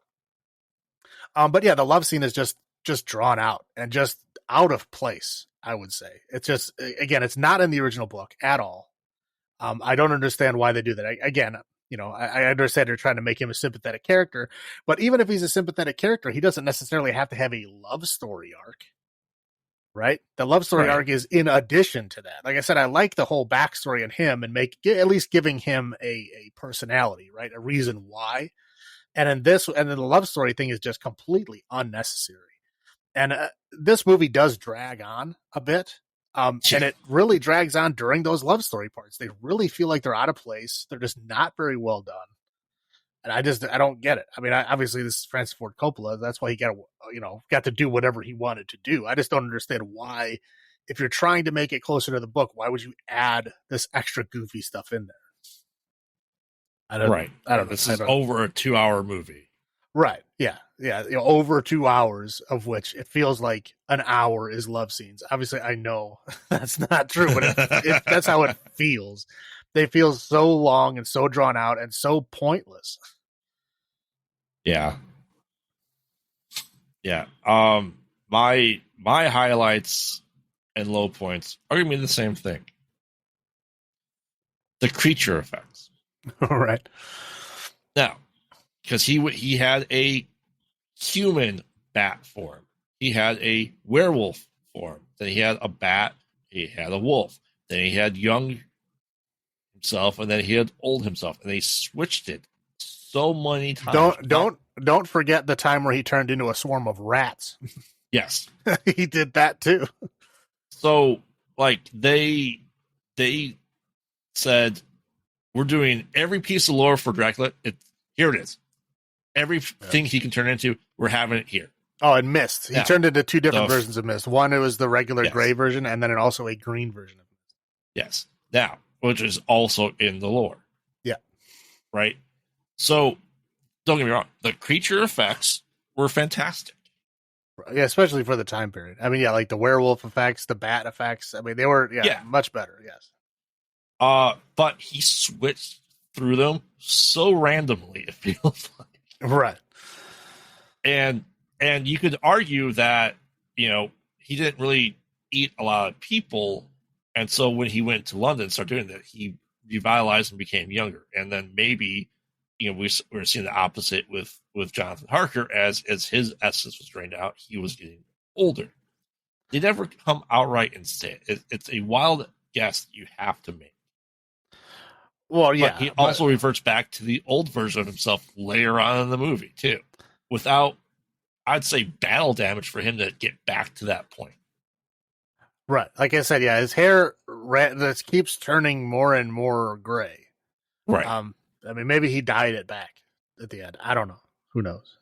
I'm saying, yeah, even with Dracula, though, like it just seems like so disjointed of when he's going to be what form.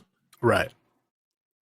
And they like, okay, we have a special effects guy that we're going to put, Gary Oldman into all this crap, but we're not going to have any reasons why he's old, then young, then the wolf, then bat, then rats, and back to old, and back to the werewolf, and all that stuff.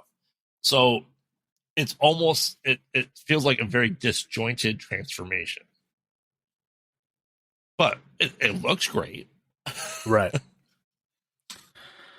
Yeah. Sorry. I mean, and they added, and I think, adding the lore of the shadow kind of being its own thing. He added a little bit of lore. Francis Ford Coppola did to this, or dived more into the lore of vampires. So, I mean, he added stuff to it, but he also took away the love story. Right. And we also have to shout out Keanu Reeves' atrocious accent in this movie. And Winona Ryder's. Winona Ryder's is also very bad, but not quite as bad as Keanu Reeves. I mean, maybe that's why those love scenes are just not good. It's because Winona Ryder was acting in a way that she wasn't comfortable acting in. I mean, that's right. Possible. I don't know. It doesn't feel like it was necessarily bad acting. I mean, again, it's not great. It feels very unnatural, but again, it's Victorian era. Like everybody was uncomfortable all the time. It's kind of hard to say, were they supposed to be uncomfortable or were they not? I mean, wearing what she was wearing, I would assume she's uncomfortable, but I don't know. Whereas Keanu Reeves is just kind of bad all around. I understood Keanu Reeves didn't really want to do the movie. He knows it's his worst movie. Like he is very aware of that fact. But I mean, when he was at that point in his career, Francis Ford Coppola asks you to be in a movie, you have to say yes, right? I mean, you cannot say no. Well, even he was just starting his career too. Right. That's what I'm saying. Like you can't say no. Like Francis Ford Coppola was like, hey, you want to be in my movie? What are you going to say? Oh, nope. Don't need that. Of course he's going to say yes. And he's going to say, can you do an English accent? What's he going to say? No. Of course he was, sure. He's going to do whatever he has. Right. He's going to say whatever he wants him to say. But Keanu Reeves is very aware that this is his worst movie and he does not like himself in this movie. And again, I don't think he necessarily does a bad job. I think, again, he's just put in a situation to act using an accent he's not comfortable with. And I think that uncomfortableness kind of comes off and just about every scene that he's in. Yeah. Yeah. So, like I said, my highlights, low points are the same thing. Mm-hmm. So, all right. Well, how many Children of the Night out of 10 would you give this? Man. I don't know. Again, there's things that I like and things that I don't like. But I would say overall, I'd probably like it a wee bit less than the original Dracula. Because the original Dracula, it was goofy, but at least it didn't overstay its welcome. This one definitely did. So I'm going to give it a 5.5. 5.5 Children of the Night out of 10. Yeah, I mean, it's the OG is what it is. This, I'm like, I was prepping to watch this. I'm like, wait a minute, how long is this movie again? I'm like, son of a. Yeah, I was like, why is it so long? Again, well, I haven't watched it end to end in a long time. No, like I said, effects are good, but this to me, and we'll probably get to as well, is just very an awkward phase of this revival after Hammer horror that we also get with Robert De Niro as Frankenstein's monster. Yeah, in the same time frame. And this also spawned an awful Super Nintendo game. there was the Genesis game, because I remember it was one of the only like Genesis games that my local video store had. Like they went out and bought a whole bunch of Genesis games at like one particular point in history and then never added any more. So like they Yeah. always had the same games for like the whole whatever 5-6 years that I went there. It was always the same games. They never got any new ones. Yep. But they did have Dune 2, The Battle for Arrakis, which I rented several times. But yeah, this is not close to the original. I'm going down to a 6. Yeah. 6 Children of the Night out of 10. I don't feel like this is something I need to rewatch. No, not at all. Really again, again, I haven't seen it since '92, and I'm probably comfortable waiting that long of a time period to watch it again. Another 30 years. All right, yeah, I'm good with that. I'm good with that. I will be very old by then. All right, why don't you lead us through then? Last.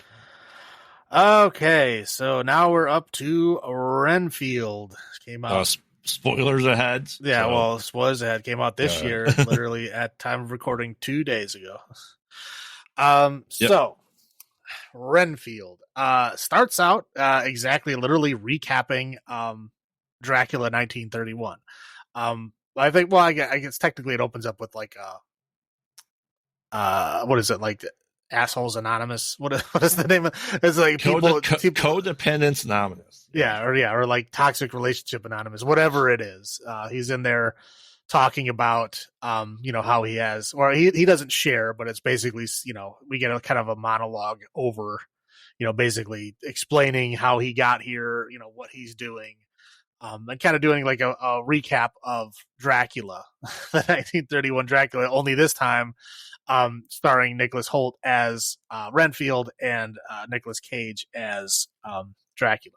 A damn near shot for shot. Right. And it is cool. Spoilers, this is going to be probably my highlight of the movie, is these scenes, because they are exact. They are literally exact. Yes. Like the same movements, the same spoken word, the same props, everything is identical.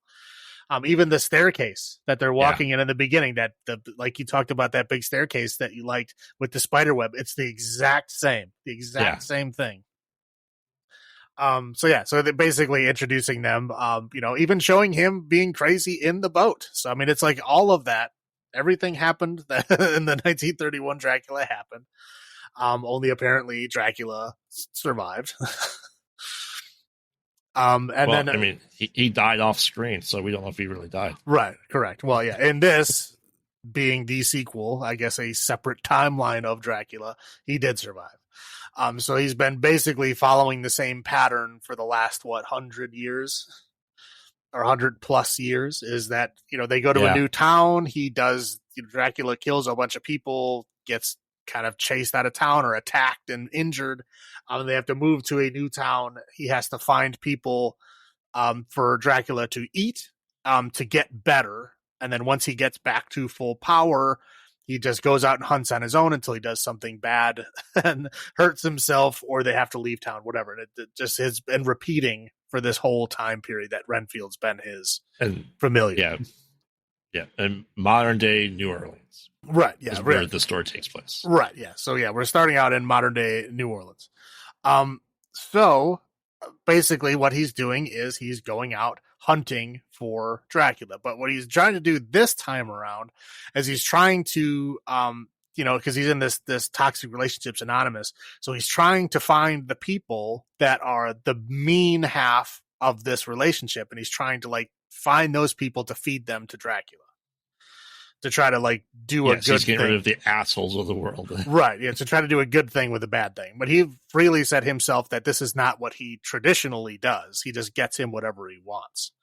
Yeah. So this time he's trying to do the right thing. Anyway, so there's this guy, Mitch, I think his name is, who sounds like a big jerk. This lady's telling the story and he sounds like a big jerk. So he's like, okay, I'm going to go find him. So he goes to this, I don't know, their hangout. I don't know where it's at. It's like a garage, like a car garage. So it's he in goes the warehouse district. Yeah, right. So he goes in there, and they freak out because apparently they stole a bunch of drugs from the local drug lord family, right? Yep. So Renfield walks in. They assume he's the hitman sent by the drug family. He is not, but they assume that he is. And so then they basically fight, and he knocks them all out with chloroform after like he eats a bug, and he gets superpowers from eating the bug. And then he fights them all and chloroforms them and knocks them all out because there's 3 dudes there. Yep. And then after the 3 dudes, he's like, okay, so who did you think I was? And then, of course, Apache Joe shows up, which is this big dude with a mask who is apparently the real hitman. He's essentially wearing like a gimp outfit. I feel right. Yeah, I don't know what's going on with this guy, but yeah, he's only around for a very limited amount of time. So he ends up fighting Apache Joe and literally punching his hat off, like right off. Yeah. And then the one, I guess, member of the crime family who drove this guy to the location sees him get murdered. Yep. The head literally gets like punched at his car. So he freaks and runs. And then Renfield kind of, gathers up the bodies and then takes them to Dracula. But we also get to see the son, the drug lord's son, who's the guy driving the car. He gets to a DUI checkpoint, and he like starts honking the horn and demanding to be let through with a car full of drugs. Yes. And then we get our other character here. Her name was Rebecca Quincy, right?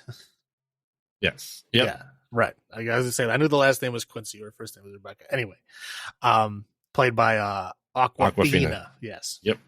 So so she's like the only cop in town apparently trying to bust these drug lord people because, either there seems to be 2 other kinds of cops. One are like paid off by them, and the other ones are like don't want to get involved because bad things happen when you get involved. Right. So either one of the 2. They're well-known crime family. Yeah. Right. Yeah. So either one of the 2 reasons the cops leave them alone, either out of fear or because they're being paid to. So she is neither of those things. She's like, the incorruptible cop. Right. So she tries to stop him. She does end up arresting him, but of course he gets off because, the crime family has a really good lawyer and he walks away. Even though he admitted to all the murders, all the drugs. Yeah. He admits before the lawyer showed up. Right. Yeah. He admits to all that stuff.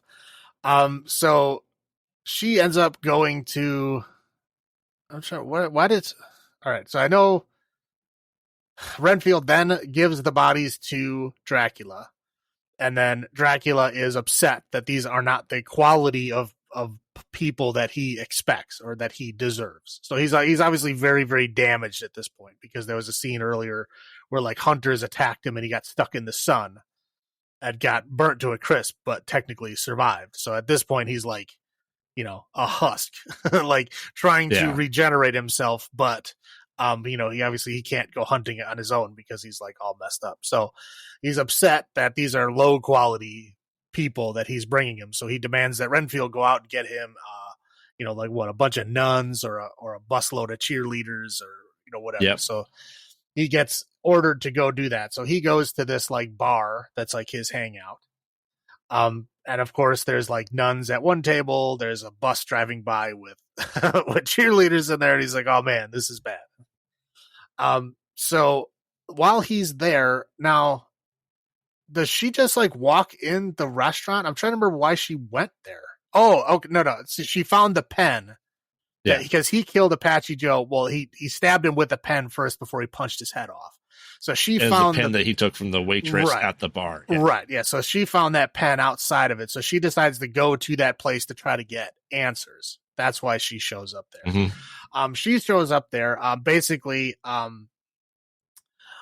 drug dude's mom. The mom runs the entire drug cartel family. He gets home and she basically calls him out for being weak, and letting this cop walk all over him, that he needs to put fear back into her. So he, puts on his, I guess fighting outfit with the goofy mask and the guns and all that. And he gets his whole crew together and he goes to this restaurant because he knows that she's going to be at this restaurant. So they all go to the restaurant and they're going to, I don't know, he's not going to kill her. I think he really just wants to threaten her, but she's basically gonna force it. Like she won't give in to him, so she's like, "Well, you're just gonna have to kill me then." And you can tell that he's kind of hesitant. He doesn't want to do that, but he was going to do it anyway. And because Renfield is there, and now he's got this newfound like, "Hey, I want to help people instead of just being a servant." So he eats a bug and proceeds to like kill all of the people. Like very all gorily. Yes. Yeah. There's like he literally like cuts off people's arms with like a serving tray, and like there's a lot of people like, cut in half and torn apart and body parts ripped off and flying in blood everywhere. It's definitely not very comedical, yes. CGI blood. Right. Yeah, with like goofy, quirky one-liners and the fights and everything. Yes, it's a very like action comedy at this point in time. Yep. So they basically survive. Kind of, Officer Quincy thanks him for being a hero, and he's like, "Wow, like nobody's ever called me a hero before," and he really, he likes that. So he immediately starts liking her because, of course, she called him a hero and gave him a little bit of self-esteem that he hasn't had in a very long time. So he's like immediately kind of attracted to her, right? Mm-hmm. So she leaves, and he decides that, he's gonna, when he goes in for his statement, he's gonna do a makeover for himself and try to like, be his own person instead of just being Dracula's like slave. He gets very colorful outfits. Yes, very, very colorful outfits, because apparently Dracula probably made him wear all black. I'm guessing. I don't know. Yeah.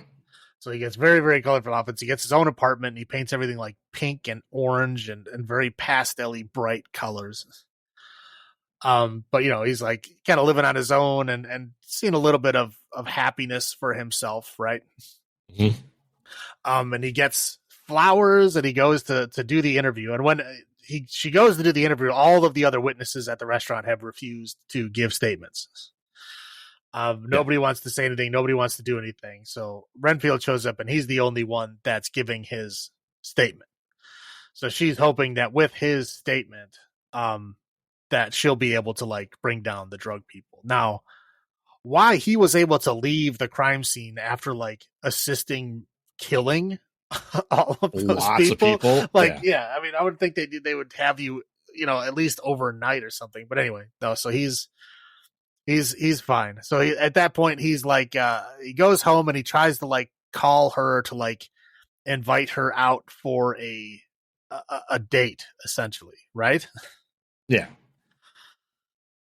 And then he goes home, and at that point, I think that's when Dracula finds out, right, that he's got his own house. So when he comes home, Dracula is in his house, like very upset that he is not bringing him his dinner, and he seems to be more healed at this point. Not totally healed, but at least like presentable-ish, right? Yeah. So he's like very upset that that's happening. He's trying to, fight back in the limited way that this group has kind of told him to fight back, which is not very well. Right. So he's like trying to fight back a little bit. Dracula is just like beating him down and obviously winning. And he's basically like, "Where are you getting all these ideas from? Why are you, pushing back on me?" And he like holds up this book. It's like how to like what fight, or how to counter a narcissist or something, or something like that. Yeah. Something like that. Anyway, so he looks on the back of the book, and there's like the church group that gave him the book is like, it has a little sticker on the back. Right. So he's like, "Oh no." So Dracula just runs out the door. He's like, "Oh no, he's going to go kill everybody." So he, goes over there as fast as he can, goes in there to like try to save everybody, and they're still fine. And he's like, "Okay, you all need to get out of here. We all need to leave." Dracula comes in, does his big kind of intro, right? Yep. To scare everybody, does the whole floating to show everybody he's supernatural and strong and all that. And then kind of proceeds to pretty much just kicks Renfield across the room. And he seems to be sailing across the room for the whole rest of this interaction. I chose to believe that it's just because Dracula was doing it really fast. That's why it shows it in normal motion while he's flying through the air in slow motion. Maybe that's what's happening. Yeah. Anyway, so Dracula kills everybody in the group. Like, I mean, literally everybody. So he kills all of the, the guy who runs the place, all of the other people that were in the toxic relationship anonymous group. And then he just kind of leaves. He leaves Renfield there, and Renfield is very upset. Cradles the guy who ran the group while he's dying, covered in blood and crying. And the cops and Aquafina show up, see him, obviously covered in blood, and it looks like he did this, right? Because obviously Dracula is not there. So he gets arrested. He doesn't really fight it, and he, gets put in the car, and he's about to leave. And she tells her partner to call it in, and he says, "Oh yeah, I called it in." And then all the drug people show up. The drug people and the cops. So everybody shows up, basically proving that everybody is on their payroll and working for them, including her partner. And the only person that's not on the payroll is her and her sister, who works for the FBI, but somehow in the same building. Yep, same. Local cops and FBI, same right. building. Yeah, they all share the same thing. So she gave. Well, previous to this, she had given the pen that she found that stabbed the dude to her sister to test, because obviously she couldn't test her own, or she couldn't trust her own department. And she basically says, like, yeah, the guy whose fingerprints or DNA is on this pen is like linked to like hundreds of disappearances and murders and stuff. So he may be like the most prolific serial killer of all time. But it goes back years, so like this guy should be like 100 years old. Basically saying that this is Renfield, right? Because Renfield is very old, just kept alive by his familiar powers. Yeah. And that plot line is essentially just dropped at this point. They don't ever mention the whole serial killer thing again, but obviously they have to escape. So Agafina and Renfield escape. Renfield was handcuffed and everything, and there's a bunch of shots being fired at the car and all that kind of stuff. She does get away, and then there's kind of a weird cut right after that chase is done. There's a weird cut, and she's waking up in the morning on Renfield's couch, and he made her a breakfast of snickerdoodle cookies for some reason. Anyway, so he's like trying to like be friendly and nice to her while still wearing handcuffs, and she had been shot and apparently passed out. So he basically explains to her the whole thing that Dracula killed everybody, and I was bad, but now I'm trying to be good. I'm the only chance there is to try to like fight back against them, kind of thing. So she goes, okay, well, the only other person I trust is my sister. Let me call her so we can help and figure out what to do. She calls, and of course, the drug lord lady has captured the sister and basically tells her like, you need to give up Renfield, or we're gonna do bad things to your sister. So they decide that they're going to like go get armed up and go attack the drug lords like headquarters, which is very, very obvious. It's like video game final boss headquarters obvious, like in the middle of the town. Like literally they have like their drug logo on the front of the building. Right. With like big golden pillars and stuff. And anyway.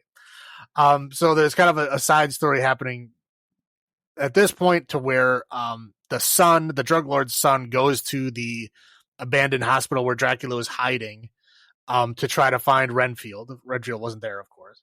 So he goes there and tries to fight Dracula. Dracula, of course, kills him, or kills all of the people with him. And then he basically starts just talking super fast to try to save his own life. And he says that, hey, we do evil stuff, like me and my family do evil stuff because we're criminals. So Dracula basically decides to team up with them. So he makes that the drug lord's son guy a familiar, and then goes to the mom and makes a deal with the mom to where now the drug lord family is now working with Dracula. So Dracula like makes all of the goons all familiars. Yeah. So they all have powers, so that now if they all eat bugs, they all have superpowers. So basically, Aquafina and Renfield decide to attack the headquarters, but now everybody is a familiar, which doesn't seem to matter much because he basically just fights him off anyway. I guess I was kind of trying to rationalize this by saying, well, he's been a familiar for a lot longer. So he knows the powers better. Right, yeah, he knows it better. He knows, like, maybe he's been just over time became stronger. Like, maybe that's why this is so easy for him. So, whatever. So, they basically kill everybody. They get back up to the office. Dracula is the lady is there. She closes like the shades. Dracula comes out. They have kind of like a little standoff. Renfield gets kind of the crap beat out of him. Aquafina basically he tells her like, okay, your FBI sister is dead. If you want me to bring her back to life, you'll do whatever I say. And she's like, okay, I'll do that. And then she like sneakily behind her back opens up the shades. So Dracula gets burned by the sun and then turns into bats and then flies away. But the sister is still dead. Yep. So yeah, they basically go down to have like another fight with Dracula, like in the basement, like the torture basement of this drug headquarters. Very much torture basement. Yes. Right. So they're fighting, and apparently they make some kind of protection circle out of cocaine. Yep. That traps Dracula, and then they basically just chop him up into little bitty pieces and put all the little pieces in concrete, and then dump all the little concretes into this sewer. Saying that Dracula may technically still be alive, but it'll take him a really, really long time to like reform himself. Yeah. So then apparently they're going to go live happily ever after.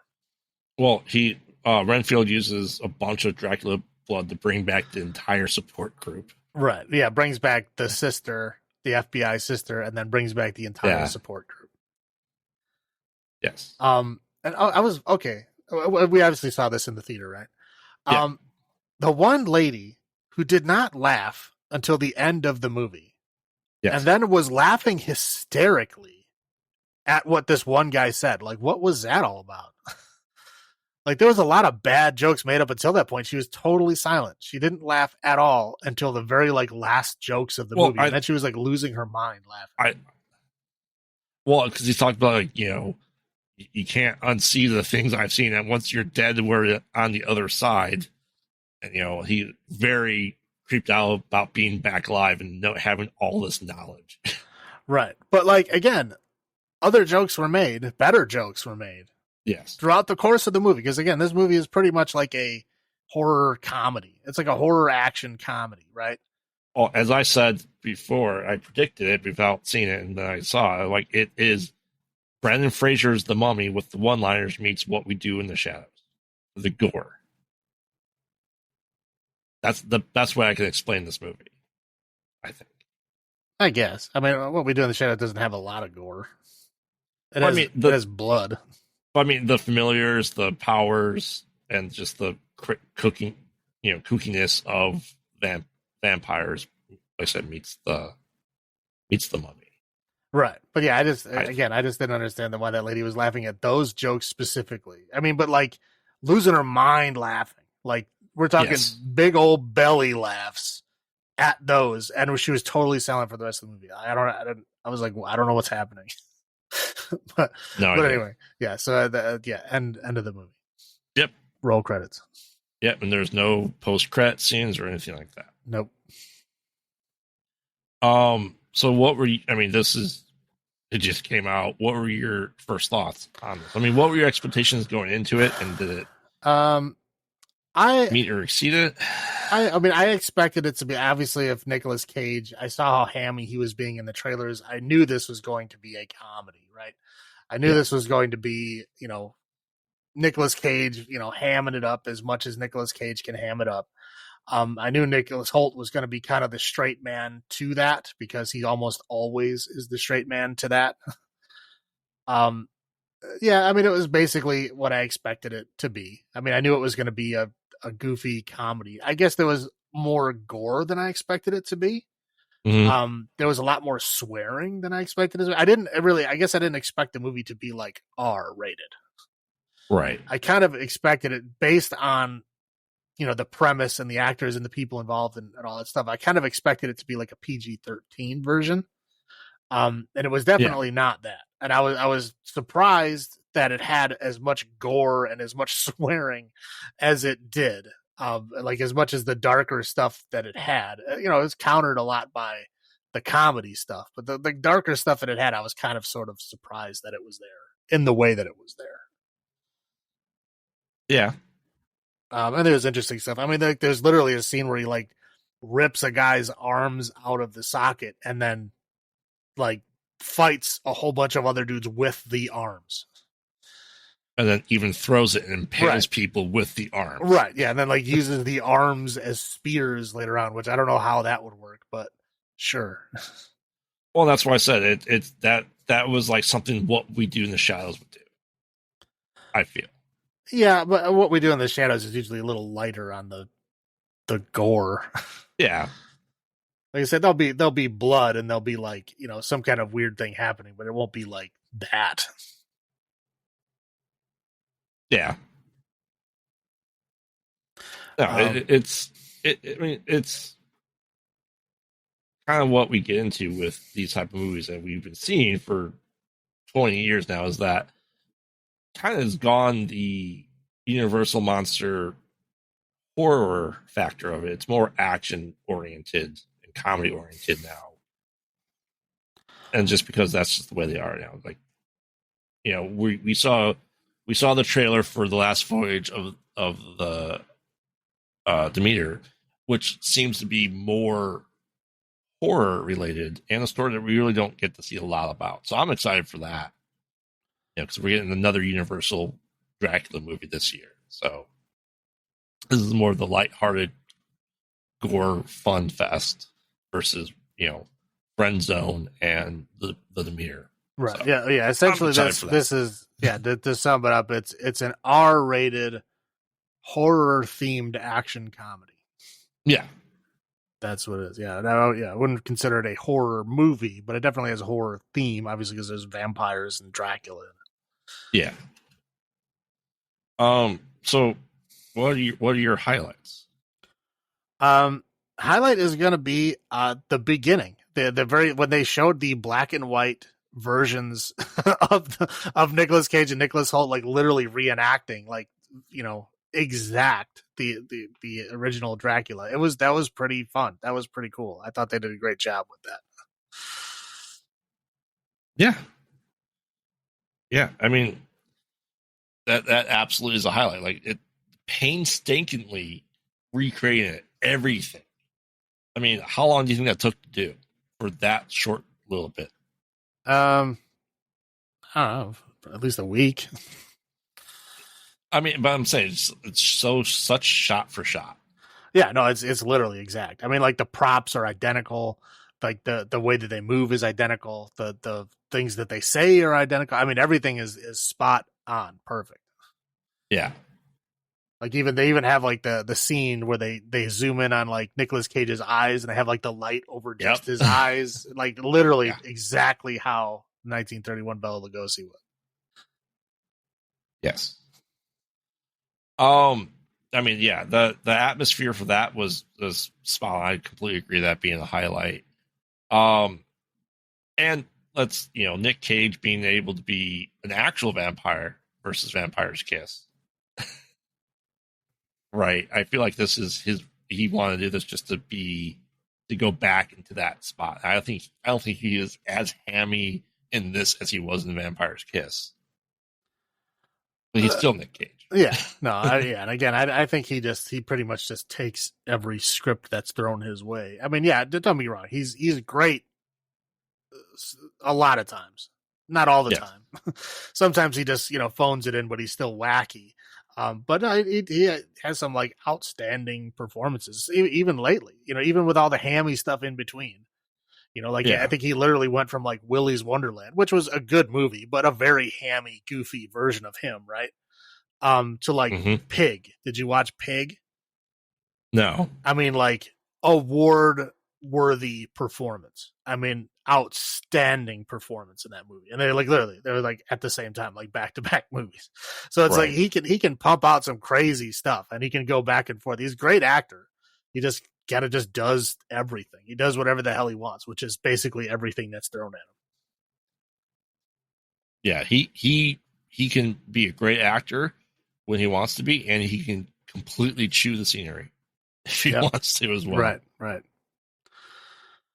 Nicholas Hoult, he does some interesting things. I mean, he's been around a lot of stuff. He was in Fury Road. He Mhm. was in the X-Men, the First Class X version of X-Men. He was Beast there. I mean, he's done some interesting stuff that I like him in. He's also done He some did things that Warm I'm Bodies, which was yeah. a No, yeah. not don't say good. Don't say it. I'm not saying good. I'm just Okay, saying thank you. a different take on the zombie genre, Well, where yeah, all of a sudden they can have a beating heart and come back to being human. Yeah, because they're in love. correct. Lame. Yeah. What? What are your low points then for this movie? Low points. I mean, just a lot of the jokes don't hit. You know, a lot of the jokes are misses. You know, just I mean, the overall jokiness of it is, I think, a little too much. Mm-hmm. Um, again, for a rated R movie, I don't know. Again, they were kind of like most of the jokes felt like they were PG-13 jokes, Yeah. and they were put in an R-rated movie. It was a little bit off. It felt a little bit off. Again, not necessarily bad, but it felt like a bit off. Again, like Out of place. I felt like this movie was probably written as a PG-13 movie, and they just kind of amped up the action to make it um more rated R. You know what I mean? Yeah. That's what it felt like to me. It felt like a PG-13 movie that somebody like gave the rated R treatment to. Yeah. How do we make this? Okay, this is comical. How do we make it R? All the cussing and all the violence and gore. Right. It almost felt like And it's kind of they like one did of that. those movies that was filmed one way and then they don't think it worked, so they went back and like reshot a lot of stuff to like make it into a different way. Like what they did with the original Suicide Squad. You know, like Right. they shot it one way and then they were like, "Nah, we don't like this direction. Let's go back and reshoot a whole bunch of stuff and then change everything." Right. It felt like that. Yeah. I mean, my low point, you know, I won't say it on here. You know, one of my low points is because of that person. Yeah. I uh, don't know, man.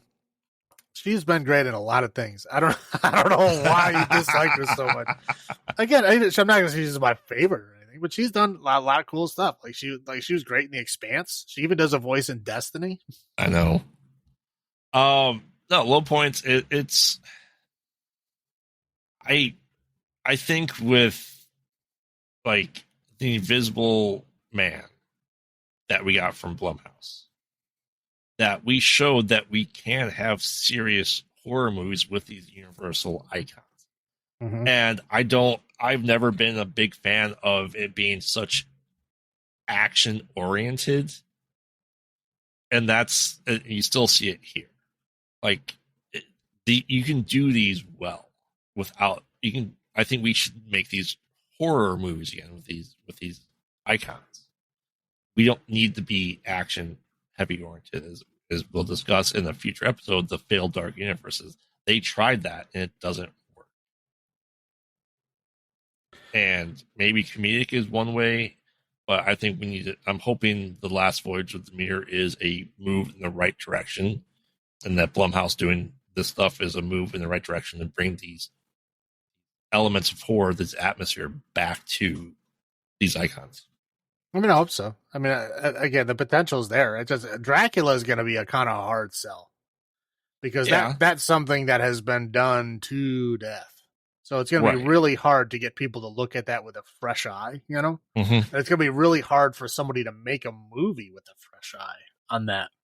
I'm not saying it's not possible. I'm just saying it's going to take some special people to make something interesting to try to revive that character and in a place where you would want them to move forward as that version of it, you know? Yes. Like this one, like, yeah, Nicolas Cage was funny and great as Dracula, but do you want to see a Dracula movie with just him? No. Not this version of him. It would be a comedy, No. right? I mean, yeah, Right. like I don't want to see that. Well, No, I may see that, but I don't want that to be the Universal Monster Universe, right? No, I think as you said, with the right care and the right people, you can do it really well. Because I mean, we've had great vampire movies that are still horror, you know, like 30 Days of Night, Dracula 2000. That it can be done. Near Dark, It Near doesn't Dark's have, really good. yeah, it doesn't have to be action to be a great way of portraying vampires or Frankenstein's monster or whatever it may be. You can do it well. I think we need to move back into that direction. We need to make them scary or atmospheric. Yeah, I'm on board. Well, like you said, the Invisible Man movie, I think did a really good job in that realm. Took a character that wasn't even really scary to begin with. No, well, at least not to us, but no, he was always campy. He was like the wisecracking thief in the originals. Right. He was never a serious character. And I think with the use of technology, you can use we've always done the bloodborne illnesses of vampirism to do it. And I think you can do it again. I think that's the path. Yeah, like I said, you can. It's just it's been so done. I mean, like it was just like The Strain is not that old. Mm-hmm. That was that was the series literally built on that. Right. But yeah, sorry. Another low point is bugs. Bugs are gross. There's lots of bugs. So you're saying you wouldn't snort the centipede, which I don't know how snorting the centipede would do it. It's gross. But yeah, there's lots of bugs in this movie. I wasn't a fan of it. Thankfully, they weren't as prevalent as I thought they were going to be, but still gross. Right. Yeah. All right. Well, then, how many Children of the Night of 10 would you give this one? Man, I don't. I'm trying to think. Compared to the other two, where do I want to put this one? I'm gonna say probably below both, but not that much below. So I'll do 5. 5 Children of the Night out of 10. Yeah, I mean it. I don't disagree with you. I'm going down to a 5 as well. I mean, will I watch it again with the wife? Yes. Did I fall asleep for about 10 minutes of this movie? Yes. But it needed to be something more. Like as I said before, I'm hoping The Last Voyage of the Mirror is that something. Yeah, that one looks looks like it'll be more fun. It didn't look like there's any comedy in that one. Correct. So I have high hopes, and we'll probably revisit other vampire movies when we get to that, just because we need to go the more horror route with these things. Right. So I'm looking forward to that episode as well. Oh, yeah. All right. Why don't you go ahead and bring us out there, sir? All right. It is time to head back to the cabin, grab the book, and get groovy with even more Deadites. Join us as we dive back into the woods in our 88 Delta and see if anything can topple the king. And remember, we watch bad movies so you don't have to. And this has been Graveyard saying, have you checked on the children? This is Salem saying, long live the new flesh. Good night. Good night.